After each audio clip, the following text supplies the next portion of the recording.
Шабнами Сурайё сарояндаи саршиноси тоҷик мири шаҳри Душанберо Рустами Эмомалиро бо рӯзи таваллудаш табрик гуфт. Салом бинандагони Хабар ТГ, лайк монданро фаромӯш накунед ва ба канали мо обуна шавед. Шабнами Сурайё ситораи эстрадаи тоҷик дар саҳифааш дар Инстаграм мири шаҳри Душанбе Рустами Эмомалиро бо озодирӯзаш табрик карда, ӯро Рустами Достон аз китоби Шоҳон хондааст.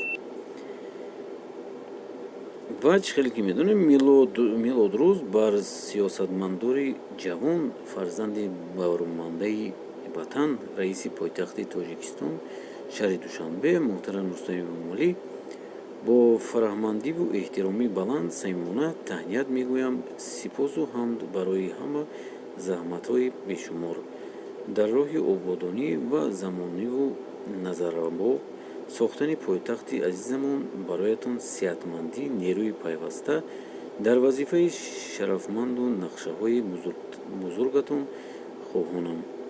Мо бо шумо ифтихор дорем. Рустами Достон, ки аз китоби Шоҳон поянда бошед, фарзанди фарзонаи миллати тоҷдор.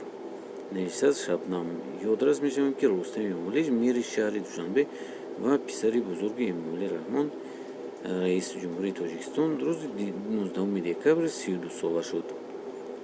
Рустами Эмомалӣ шаҳрдории Душанбе дар рӯзи 19 декабри соли 1987 дар ноҳияи Данғара таваллуд шудааст.